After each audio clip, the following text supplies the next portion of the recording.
Crocodile Cradle. It mattered not from whence it came. Hung as in a basket from a single dull star, is it a question of passion? How do you cry about a crime not yet touched by the mild boredom of order? I hear your voice and I want to touch it, tell you that you had been before and that I am here now. I want to touch your thoughts and tell them other words, other time, other context, words universal yet born of different time, different experience, a thread that crochets skin and confusion. I am here and you are there, rubbing thumbs till skin feels warm with blood flow and friction. No day will ever come back again, but this was always the case. Romping, bumping, counting, rambling, rump steak, oxtail, fish bone collagen. The waltz of absurdity ceased for a moment, aborted, illegal. Bright blue stars are shining against white light skies. The nights are trembling, shivering silver in the wet fabric of new dreams. No day has ever come back, but this will always be the case. I wish that I, a storyteller of the most absurd fables, could invent a more horrible story than reality around us, but I can't. Yesterday I was walking along the street for the first time in 3 months. I had no money and I was hungry. An old woman approached me and asked if I would give her a smile for a biscuit. I did, immediately of course, but when I began to eat the biscuit I discovered that there was paper in it. The paper was folded up and there was a printed text on it. I read that I should go to the next corner and turn left, that an old man would be there with instructions. So I did, and sure enough there was an old man waiting. He said to continue for 447 metres, then turn left again. So I did. In an alley there was a wooden box. I opened it to find almost 500,000 euros. I stuffed it all in my pockets and left, but suddenly the old woman appeared. She asked if I wanted to buy another biscuit. The price was 483,737 euros. I paid quickly and she gave me another biscuit with a note inside. It read that in the future everything would be okay. Society is all but rude to this delicious solitude. I only have a minute, 60 seconds in it. Forced upon me, I did not choose it, but I know that I must use it. Give account if I abuse it, suffer if I lose it, only a tiny little minute, but eternity is in it. Every 7 seconds. The thought is somewhat unnerving, especially if right now you're curled up with a book, enjoying a pleasant evening, safe at home. Safe. You might be safer scaling Mount Everest. There, at least, you'd be on guard, keenly aware of the heights above and the drop below. Not so at home, where the relaxed, all's well attitude that prevails keeps pitfalls from being apparent. Maybe we all tend to overlook home hazards because it's human nature to ignore the dangers right at hand and prepare ourselves instead for catastrophes that we may never have to face. If they drop the bomb, for example, I know just what to do. Snatch up the kiddies and the survival kit and hightail it down the hall to the big yellow shelter sign. I honestly don't think this will help unless they switch their plans and drop jelly beans. But I know what to do, and thanks to civil defence, so does practically everyone else. But what everyone doesn't know, according to those National Safety Council statistics, is how to survive without peril to life and limb, nothing more drastic than peaceful, everyday living at home.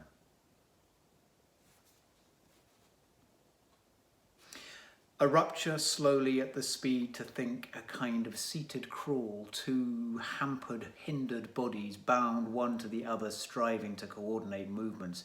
In order to advance, they sit, they rise up, violent breathing accompanies sporadic groans of an eclectic...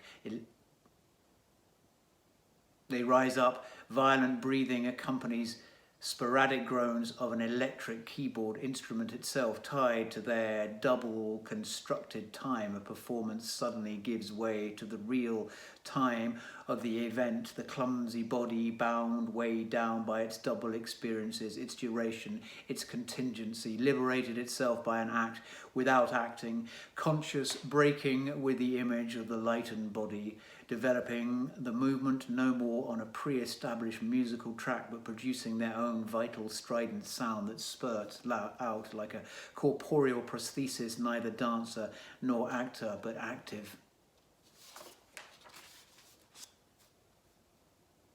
Feel. Fear. I can't breathe.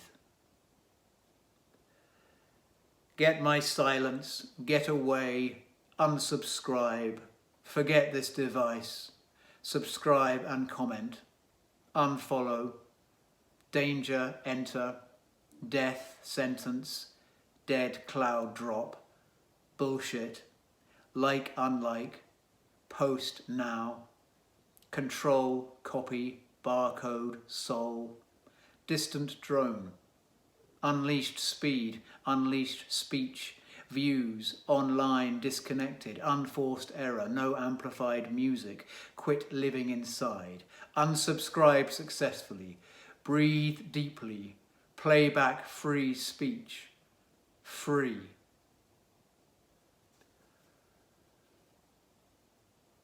No pause or para or breath or edit or reflection or retrospect, no duration, no sell-by date, no autocorrect, no word count, no spell check, no footnote, no glow, no outline, no underline, no neon effect, no underscore, no intent, no heading, God no, no exclamation, no footnote, no afterwards, no prefix, no colophon, no index, no intro, no cover, no stitching, no glue, no margin, no error, no shadow, no cleavage, no gutter, no hidden space, nor any reveal.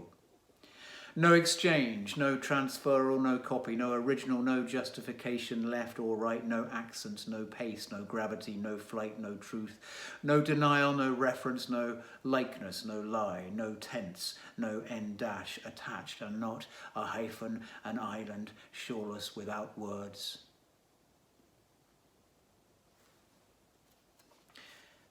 20th century, 80 plus years, alienation, American anxiety, aging. Businesswoman, blue briefcase, button-down shirt, bed. Cloudiness, close-up clerk, cry. Desk, desk lamp, despair, daytime, domestic life. Empty England exit sign, eyes closed. Forgetting, facial expression, forest, fog, Florida, gloomy gesturing, grey background, girl's grey hair. Healthcare, human finger, human mouth, humility.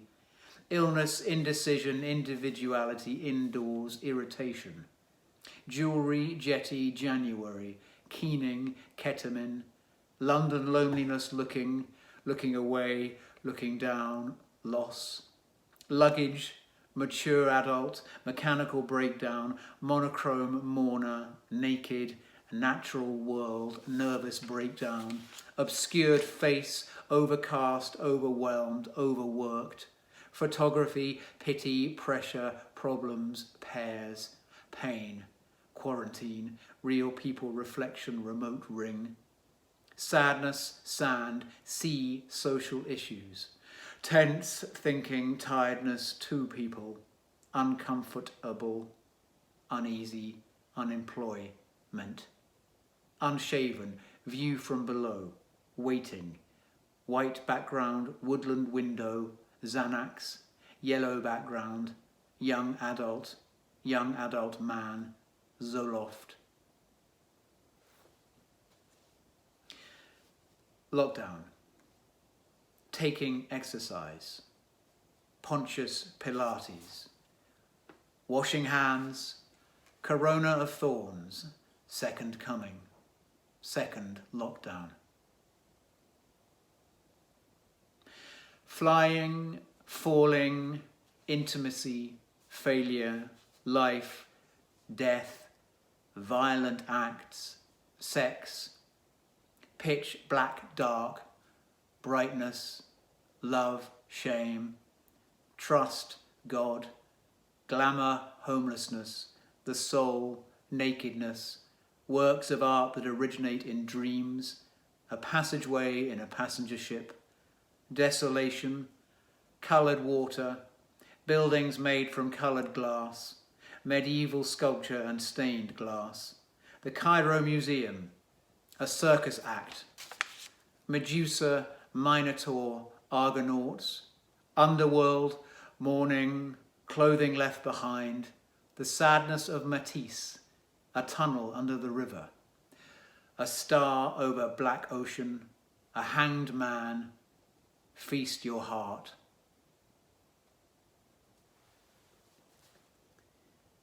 It is absurd to think that complex self-organising structures need a brain to generate them. The coupled system atmosphere-hydrosphere is continuously generating structures, thunderstorms, hurricanes, coherent wind currents, not only without a brain but without any organs whatsoever. The ancient chemistry of the prebiotic soup also generated such coherent structures, autocatalytic loops, without which the genetic code could not have emerged. And bacteria in the first 2 billion years of the history of the biosphere discovered all major means to tap into energy sources: fermentation, photosynthesis, respiration. To think that a brain is needed goes beyond Cartesian dualism and fades into creationism. Matter is an inert receptacle for forms that come from the outside, imposed by an exterior psychic agency. Let there be light. So yes, neo-materialism is based on the idea that matter has morphogenetic capacities of its own and does not need to be commanded into generating form. Answers upon purchase. Our pandemic sound, blow it every which way, baby bluest skies, reddest days, aught, slow burning, picture it palm, a bare fit. I can feel it. Feet, up and down and up and down. It. I can feel it. Indefinite best things. Come high by it. Best thing. Those smaller shadows, the little ones lengthened across the floor, the gravel, the sand, the soil. We walked back, keeping an eye on the road. Its noise and form held the verge back. Nothing short of heroic. Nothing short of wanting to be heroic. We found a place to cross. Back in our temporary home, goats got into the garden through the gate at the back, eating the sunflowers by the back gate, the courgettes, and the top of the dwarf apple tree. There was an open cone left on its side. We now know what we saw. The back door was open, the radio on, milk on the table, dripping onto the floor. Zap, the neighbour's cat, looked up from his oceanic sea-har of a meal, then, without reflection, head down back again into the fog. The phone rang. Immediately we knew what had happened. Ask anyway, to the room, to the air, to the plaster, to the wood and the wool, shallow breathing. Closed airways, covered wagons, clouded peaks, a sunlit iceberg, and a release, and forever into the future. You've not gone. You've not left. You found another place, a small place, without form, without cost, without closeness. No odour, no sweat, no sweat. You see, I have copied out your request for a contribution to your project. because I found that it is lovely and simple born in the shape that it moves in with such quiet decorum. It is the best work of yours that you have let me read, and now I am giving you this copy because I know that it is important and full of new experience to rediscover a work of one's own in someone else's handwriting. Read it as if you have never seen it before, and you will feel in your innermost being how very much it is your own.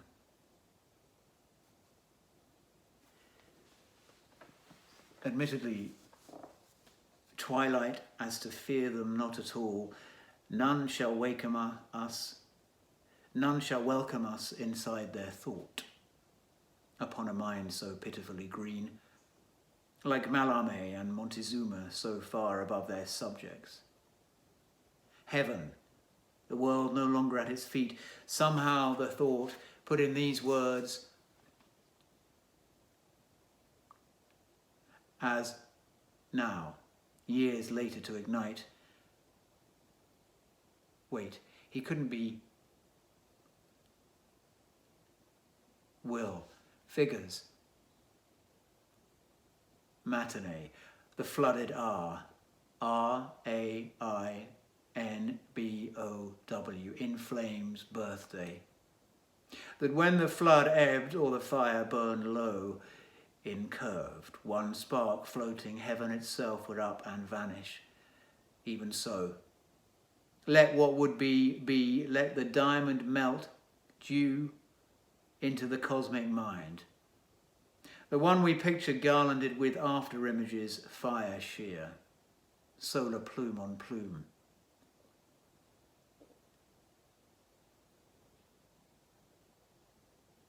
The other with, having said, the world was made to end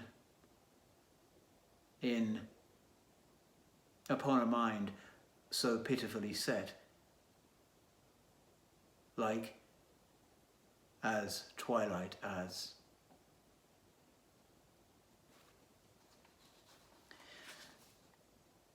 Like in the dreams of Ramanujan, I saw this large number. Intuition led him to beautiful visions of numbers in their most complex form. I instead saw the heat death of the universe. I saw the big chill, big rip. I saw a big freeze. I saw still darkness. I saw that the ultimate fate of the universe is written in 10 to the power of 100 years from now. From the name of Big Bang, dark matter and matter have been forming stars, galaxies and clusters of galaxies doing physical work. Our universe is not in equilibrium. It grows and expands until it will decay and stop forever. Energy can only be transferred in one direction, from an order to a disorder. Destruction is unavoidable. Entropy rules our destiny. In my dream I cried, where will I be in 10 to the power of 100 years? Where are we now? Run away, run, or stay. Go to the streets. Kiss your death. Face the death of all we know or we can imagine. Or dive through a dying black hole into another place. Is there such a place? Is there another universe? Mozart visualized music. I hear it in my ears. Can you? Can you see another brighter number and a brighter future? Can you see a star?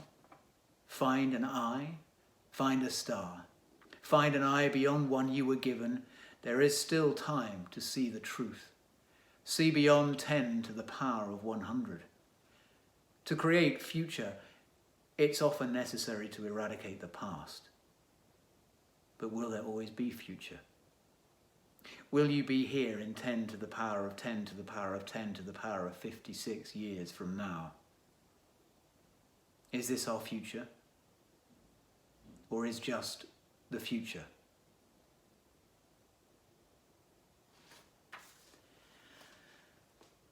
I do not greatly delude myself. I have not only completely extricated the notion of time and space, but I trust that I am about to do more, namely, that I shall be able to evolve all the 5 senses, that is, to deduce them from one sense and to state their growth and the causes of their difference, and in this evolvement to solve the process of life and consciousness.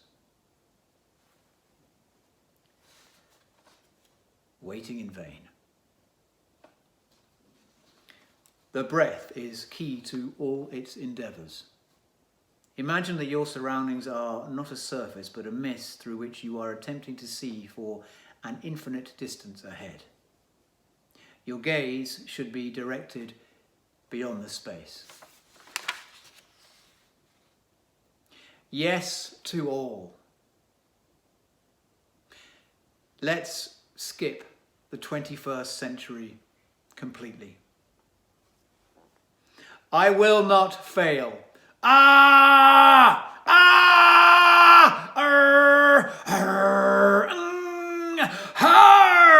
No more.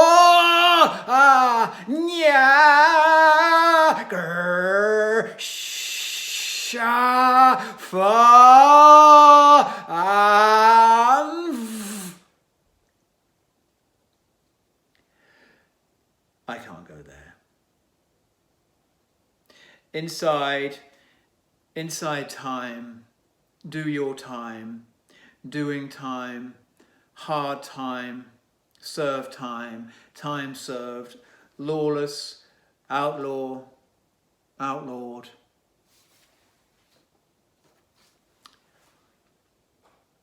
Tell all the truth, but tell it slant, success in circuit lies.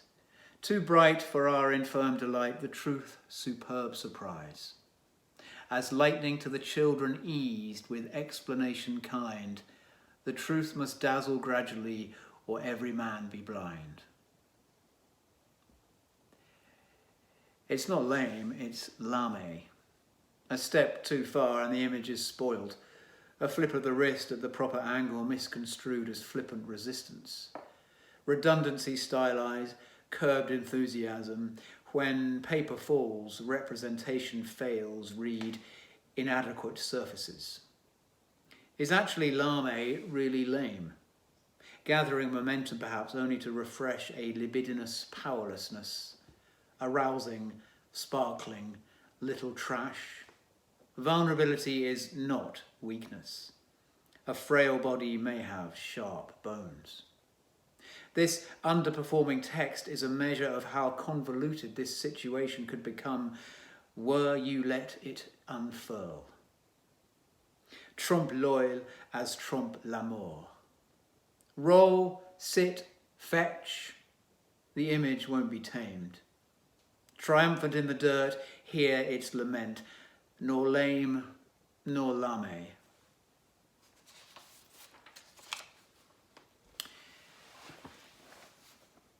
It is from a distance that you hear sounds, your own voice perhaps, locked and unuttered, stored in the memory of the recording. You keep on waiting for your turn to be heard. The voice comes back not as your own anymore, but as magnetically compressed evidence, haunting with its newly attained authority. To speak is to question the will to possess. To speak means to reaffirm a presence, to be noticed, to gain control. Technology presents us with a promise of record keeping, retaining what is no longer as a privilege of truth. In an audio recording, the voice belongs to someone who cannot be seen, whose presence is asserted only through sound. Self-muting offers a pleasure of letting everyone else be heard. Our attention is fixed on listening to what was then, now. Forget everything to learn again. Our conversation needs no stage. A recording while keeping time also keeps a trace of her tongue. Freed from the oppression of chronology, she insists of never reaching the end. Rewind, loop, edit. It's not the voice commanding the story, it is the ear.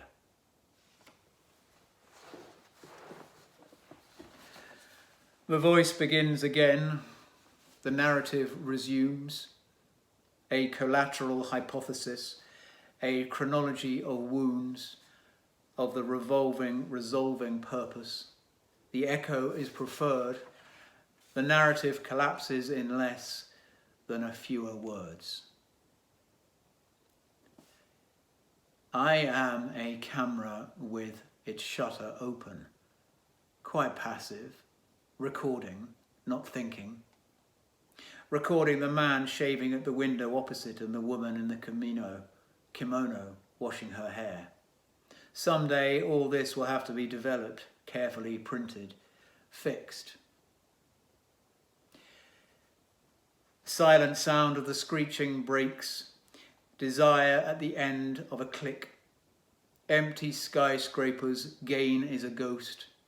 How far can you fall? Plan your plans, replan, rethink, stay still. Think, don't think of the bodies, find safety in numbers. Cough, sweat, watch shit, be humbled. Fear, anger, heartbreak, lessons of the flesh. Trail haunting memories of the future. Social distance unveils social injustice. Hear the dead shout, America becoming undone. Stand by, dazed. Anticipate the day after tomorrow. As if and whenever, if ever is off. The time has a bucket this time, and the other the bucket is dripping, the holes are elsewhere.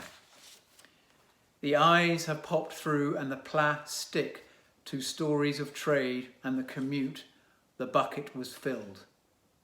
With tear, hence the drip, it's not broken, just torn ass, as lined up for a pat on the shoulder to go on their way out merry, out of this blocked up sin. Ist denn überhaupt noch vorhanden? Sin us tear is just a cold, is a case long closed. The pathways are many, but trespass porthole up and wait for the air to clear. Cord en off the public land, it tastes salty, it tastes off. Course, stay on track, the suit yourself and blame the many. The worst is not as long as we can say. The worst is not as long, it is longer.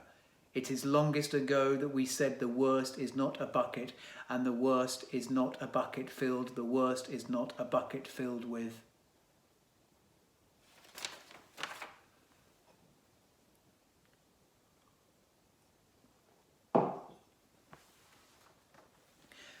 I don't do lines.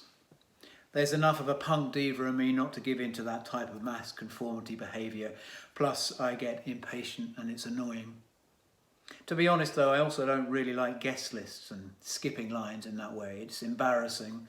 And you have all those pairs of eyes on you slipping by while they have to wait. Even while some of those eyes might look at you kind of admiringly while you do so. Anyway, things get complicated and you're left with the options of either going only where no one else wants to go or else just get in line already and whatever, you like it or not. At Tower Records, downtown New York, an afternoon in late 2005, there wasn't much of a choice.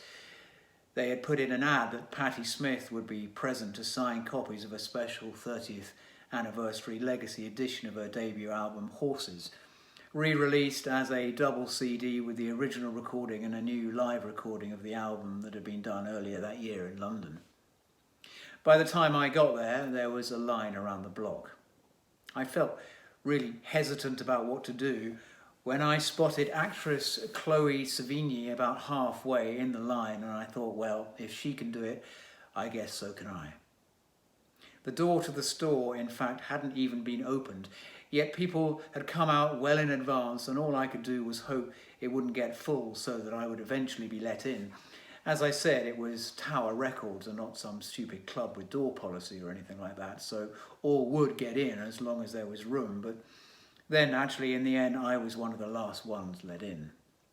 Then Patti Smith was just about to play a couple of songs actually with her band from a small stage they had built up in the middle of the packed store that was already getting stuffy and sweaty, and I started to feel like the whole thing might be like super embarrassing standing between the alphabetically ordered rows of records. What I had forgotten, of course, was Patti Smith's stage presence once she got up there with an absolute command of the entire room. I mean, obviously she would. She's a fucking rock star, letting people know as much between rather lengthy anecdote intros and some few songs at a volume that had the windows vibrating. After the mini concert, it was time for us all to line up again to get the CD and then walk up to a small desk where Patti Smith was now sitting for her to sign. The double CD was now called Horses, Horses, in fact, and I got my copy plus a complimentary small poster of the fierce-looking Mapplethorpe portrait of Patti Smith from the original album cover. When the time came for me to get my signature, I timidly asked Patti Smith if she could make it for Carl. She just shot me one kind of hostile look and signed CD and poster in a stylised, rather elegant doodle saying Patti Smith NYC, either not having heard my request or more likely just choosing to ignore it. Somehow I was then quickly ushered out, quite happy in the end with this adventure and what I'd managed to pick up. I liked the fact of the double CD having its double Horses, Horses title so much that I decided to use it for a small installation at a gallery in Berlin. To add to the whole thing, I took a marker and wrote then, for myself, the "For Carl" on the poster before getting it framed, finding it funny, now handwriting is supposed to tell who you are, finding it funny how handwriting is supposed to tell who you are, and signatures, especially in art, is sometimes used to authenticate things, telling you if they're fake. And also how they say that fangirling doesn't pay.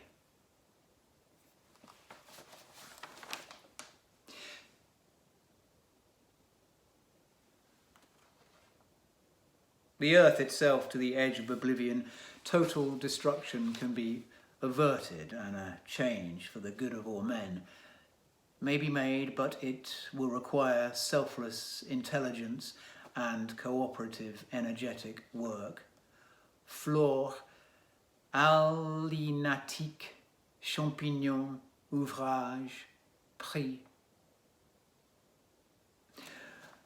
Look, birds migrating in different groups, further above a V of geese. To count birds, begin by looking at a flock and mentally dividing it into a grid of squares. Estimate the number of birds in each square of your grid.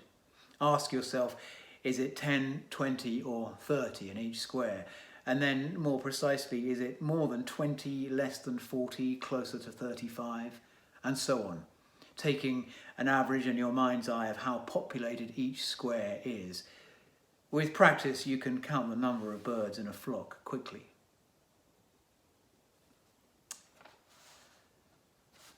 Open all the doors in a specific environment, then open those of the adjacent environment, and so on until you reach the street. Undertake a career in a professional sector which doesn't interest you at all, with the sole aim of observing the behaviour of the people who are part of it. Steal the pieces of paper people use to test pens, pencils, markers, etc. from the stationery. Collect everything which is visible in a given environment and take it elsewhere. Take away from different apartments containers with food, closed or entirely realised with aluminium foils. Spend 24 hours in a certain place alone. Discover all the characteristics, the shapes, images, evocations and different areas of which it is made up. Enter an empty room and make a list of all its contents. Make an appointment to meet 10 people in the same place. When each one arrives, ask them to describe in detail the images seen during the journey they have just made, which remains most vividly in their memory. Attempt to reverse the doors in a public toilet so that the inside faces out, and vice versa. Start again from the beginning.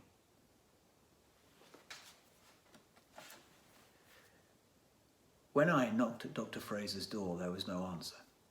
I knew he was inside, though. I pushed the door silently open and stood there, watching. Dr. Fraser was at his desk.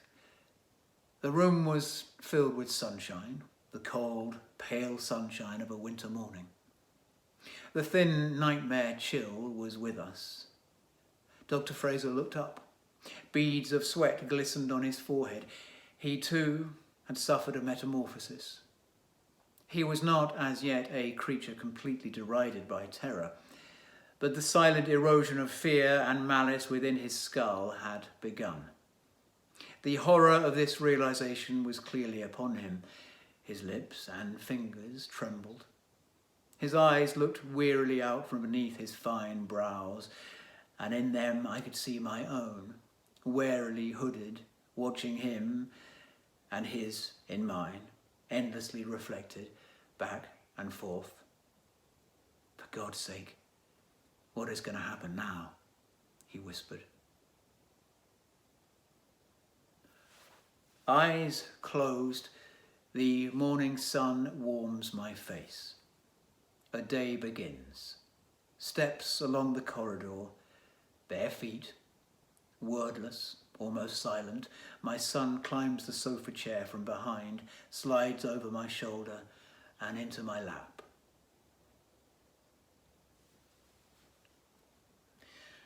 The day is fresh washed and fair, and there is a smell of tulips and narcissus in the air.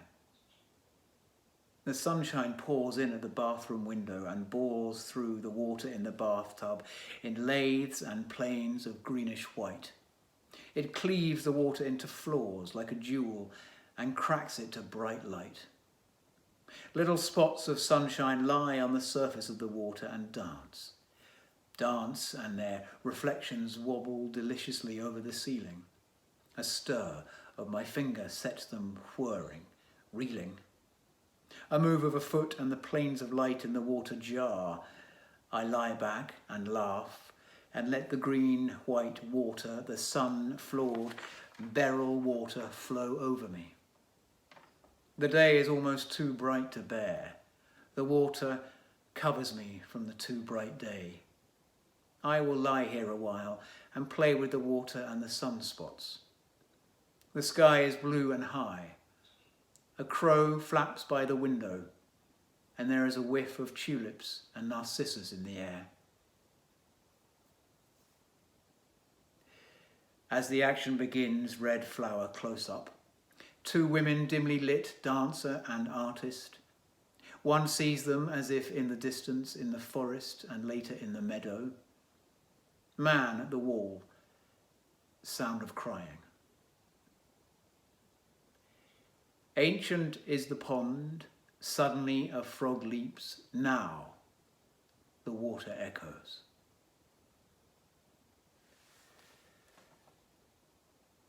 Far back must go who wants to do a big jump.